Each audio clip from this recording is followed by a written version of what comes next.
Continuamos en Tele7 y tenemos nuestra cita semanal todos los martes con nuestra queridísima colaboradora María Jesús Escaso, psicóloga, educadora social y nuestra coach. María Jesús, buenas tardes. Hola, buenas tardes. Bienvenida.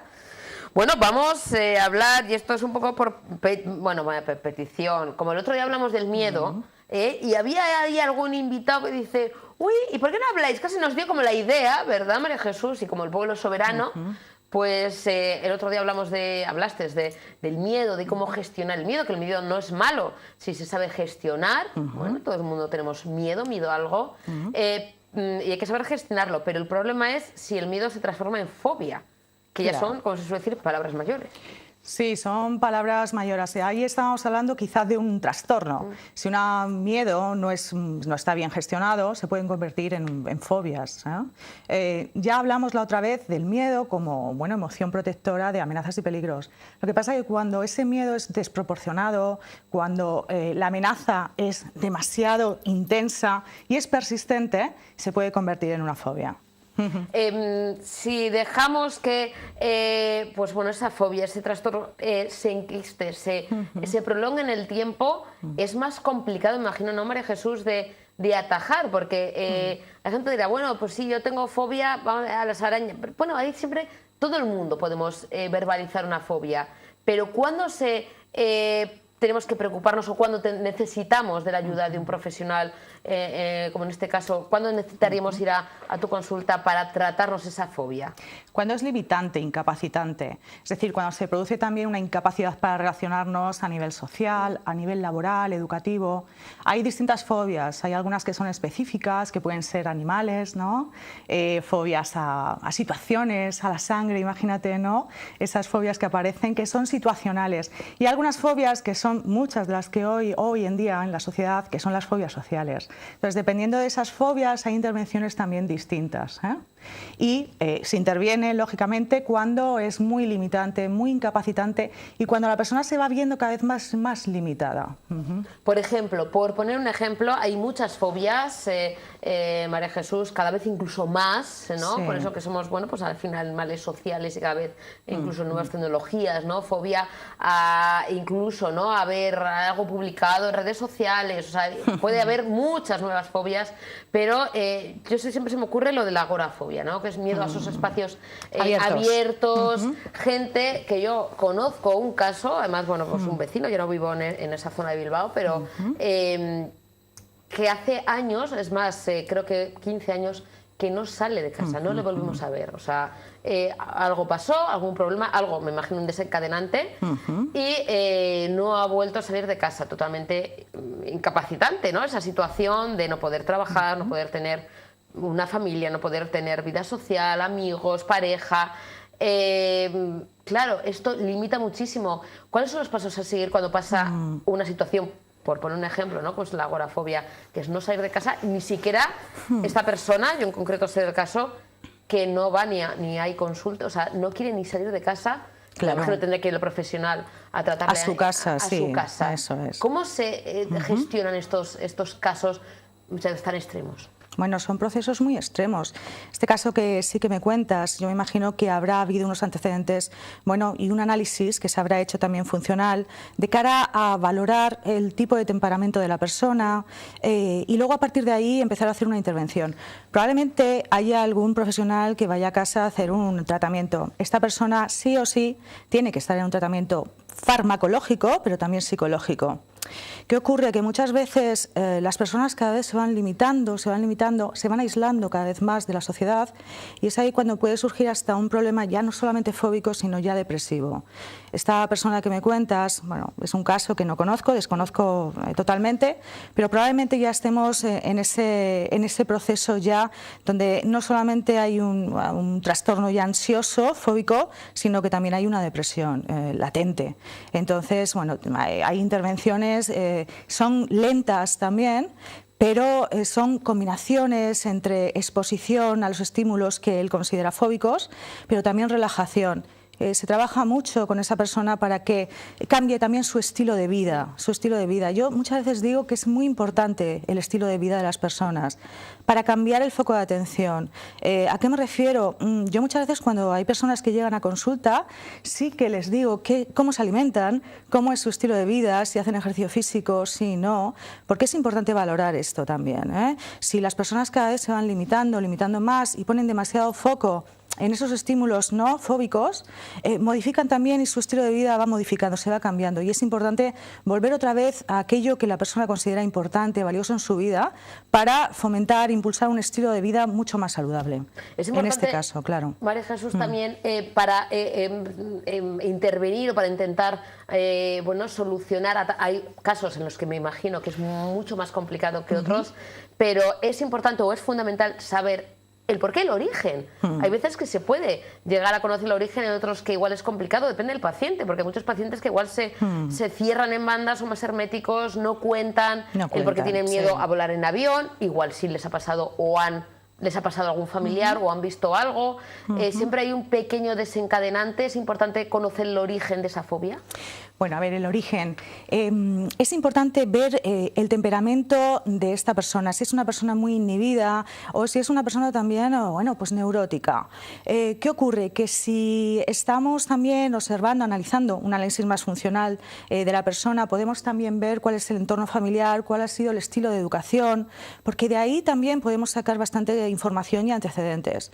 Si ha habido una familia desestructurada o no, si ha habido un estilo de educación demasiado sobreprotector y permisivo, si por el contrario ha sido demasiado crítico y un estilo educativo muy perfeccionista, muy exigente.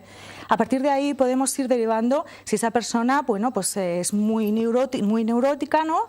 Y puede entrar en estados fóbicos casi más específicos en este caso, agorafobias, por ejemplo. Pero si son más inhibidos, si son personas más que han tenido un estilo educativo más sobreprotector, la tendencia es a ser más inhibidos. ¿Qué quiere decir? Más tímidos, a tener una fobia más social, más de carácter de adaptación, ¿no?, a la sociedad.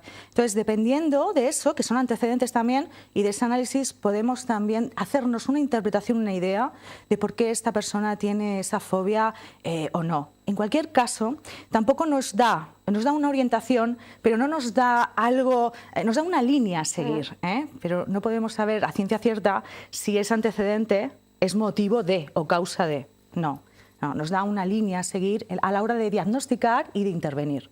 Se tiene hoy en día, hay fobias a mucho tipo de situaciones y de cosas, ¿no? María Jesús, esto es complicado también para Ascensores. Vosotros, los profesionales, ¿no? Claro, ya no solamente montar el metro. Todo. Hay gente, bueno, se puede tener fobia a todo, ¿no? Claro, efectivamente. Más que, fíjate, muchas veces el tema de las agorafobias, montar en el metro, en el ascensor, no son aquellos espacios donde es imposible huir. Entonces, ahí el miedo que surge no es en sí mismo el espacio, sino la anticipación que la persona crea en su cabeza, imaginativamente, de que no puede huir si le pasa algo, si se desmaya, si pierde la conciencia, si le entra cualquier cosa. Entonces, fíjate lo que es el cerebro humano y la capacidad que tenemos de anticipar peligros y amenazas que son irreales. Entonces, bueno. ¿Cuáles son las claves entonces, María Jesús? Para la gente que nos ve, luego habrá que tratar evidentemente, cada tipo de fobia es diferente, cada paciente es diferente, no tiene nada que ver, ¿no?, que pueda haber pacientes que compartan, entre comillas, la misma fobia, ¿no?, el mismo miedo extremo, pero un paciente puede tener mejor recuperación o más pronta recuperación que otro. Hay incluso pacientes que pueden aunar, ¿no?, varios tipos de fobias, no solamente una, sino que puedan tener fobia a varias cosas. Pero ¿cuál sería la clave? ¿Hay recuperación, sobre todo si se coge pronto el problema, si no quiere el paciente, incluso la familia, intentar llevarle a los profesionales? Porque estos son los casos en los que uno solo o con el apoyo solo de la familia no puede salir. Cuando hablamos de fobias, no es lo mismo que otros casos, ¿no?, que dices, bueno, ya se te pasará, bueno, ya, espera, yo te ayudo y vas conmigo en avión y ya te consigo. No, porque se puede incluso empeorar el problema y crear incluso más, agravar el problema. Acudir cuanto antes al profesional, a vosotros, María Jesús, y consultarlo cuanto antes, ¿no? Sí, No dejar es pasar mucho importante. tiempo. ¿Sabes lo que ocurre muchas veces? Todavía hay una visión del psicólogo como muy estereotipada. Las personas piensan que ir al psicólogo es solamente para locos, que pierden. Todavía hay unos prejuicios en ese sentido. Y no, la tendencia que tienen muchísimas personas es a ir bueno, pues al servicio médico, lógicamente, y a tratarse farmacológicamente.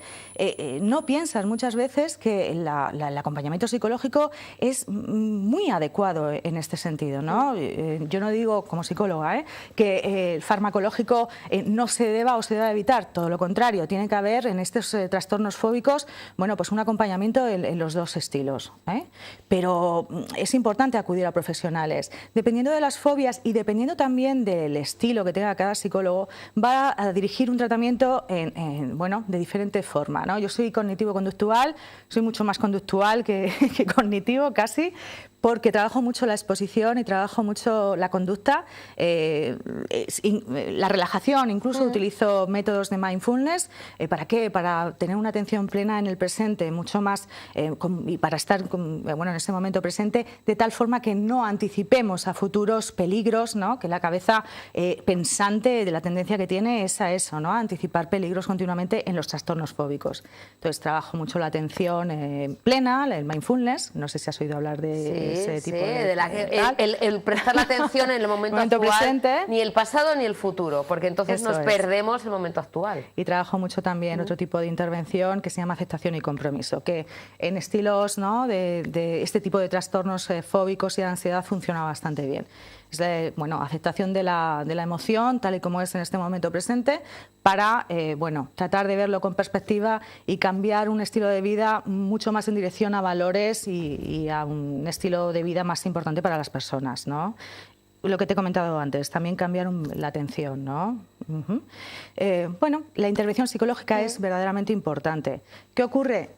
Yo cuando trabajo con la persona, sí, es un chaval, un adolescente, chico, chica, también vienen las familias. Entonces, ahí funcionamos como un equipo donde todos estamos trabajando juntos, no solamente el sufrimiento es de la propia persona que sufre el trastorno fóbico, la ansiedad, sino que también los demás, ¿no? que están en el entorno sufren, ¿no? Pero cuando viene el adulto solo, pues sí, también hay que contagiar una actitud de voluntad, de compromiso, precisamente porque la intervención es difícil. Y hay veces, fíjate, cuando se llama refuerzo negativo, cuando la persona lo que hace es evitar la intensidad emocional que provoca el estímulo fóbico, claro, aparece ese refuerzo, ¿no? Bueno, me relajo, pero eso es un refuerzo negativo porque la persona no mejora en su trastorno. Entonces, bueno, tiene que haber bastante compromiso e implicación por parte de la persona y claro, eso es importante, que también haya un acompañamiento psicológico adecuado. Que haya además ese trabajo y esa atención, como nos comentas todas las semanas, María Jesús, cada caso es diferente, lo importante, y siempre ponemos ahí el contacto, cómo contactar contigo, porque aquí yo creo que lo prioritario es acudir, o sea que a los especialistas, en tu caso como psicóloga, como experta, cuanto antes, o sea, ejemplo que muchas veces nos dan, ¿no? En otros países donde tienes un psicólogo, o sea, incluso en Estados Unidos voy al psicólogo simplemente para estar mejor, para charlar, para, bueno, problemas que tengo, o sea, y lo normalizan, y es que es algo normal, y aquí parece que, uy, ¿qué te pasa? Sí. ¿Pero qué? Si muchas veces tenemos un poquito de tos y enseguida nos tomamos ibuprofenos, otro tipo de medicamentos, ¿y cómo no vamos a gestionar o no nos vamos a cuidar nuestra mente, nuestro corazón, que es primordial, ¿no? Más que un catarro. Abusamos mucho de otros fármacos, ¿no? Para el catarro, un poquito de constipado, y muchas veces dejamos de lado nuestra mente, que a veces, pues bueno, nos juega malas pasadas. Y está tan relacionada, Susana, claro, también, ambas cosas, psicológico y físico. Hay que aprender un poco de otros países que, bueno, que acuden y tienen esa higiene mental, pero que acuden todas las semanas simplemente por mantener esa buena salud, ¿no? Incluso aprendizaje emocional, ¿no? Educativo para familias y para, ¿no? Para tener esa educación con los niños más adecuada. A veces hablo con muchos padres y me cuentan muchas cosas referente a sus hijos y sí que les doy algunas orientaciones en cuestiones de fobias que aparecen ya en los primeros años de vida. Hay una ansiedad que se llama ansiedad de separación que suele ocurrir con la segunda aparición de su hermanito y entonces, claro, el niño siente, es supervivencia pura y dura y siente el instinto de que su madre le está abandonando, cuando no es así, lógicamente, pero el niño lo siente así, entonces aparecen las rabietas. Claro, hay muchas familias que pierden la paciencia porque dicen, ¿qué pasa a mi hijo? Es que no lo puedo soportar. Y claro, son rabietas porque el niño lo que está pidiendo es atención. Hay que saber identificar esas alarmas también, esas señales, sobre todo porque, cuidado, el niño también aprende que cuando tiene esas rabietas también tiene la atención de su madre. Entonces, cuidado, que eso se puede convertir en otro de los refuerzos negativos. Entonces hay que saber identificar esas señales precisamente para dar la atención emocional que el niño necesita, pero también saber moverse de tal manera que el niño no aprenda que cada vez que tiene una rabieta, mamá va a estar ahí. Que no se convierta en un tirano, que vamos, faltaría más. María Jesús, nos vemos el próximo miércoles. El miércoles nos Cambiamos, vemos, sí. Ya anunciamos para que toda la gente se entere y a partir de la semana que viene tendremos a María Jesús Escaso los miércoles a partir de las 6 de la tarde para poder charlar tranquilamente, hablar de muchos temas, así que el próximo miércoles 21 de marzo, que ya de primavera, pues la inauguramos hablando de muchos temas de psicología y ayudándonos, María Jesús, como siempre haces en tu sección. Muchísimas gracias, buena semana. Gracias. Placer. Hacemos una última pausa para la publicidad. A la vuelta damos la bienvenida a José Mari Herrero con su cajón desastre y con un invitado de altura, maravilloso, que va a hablar de Pabellón 6 y del Teatro Breve. A la vuelta de publicidad hablamos con ellos. No se muevan.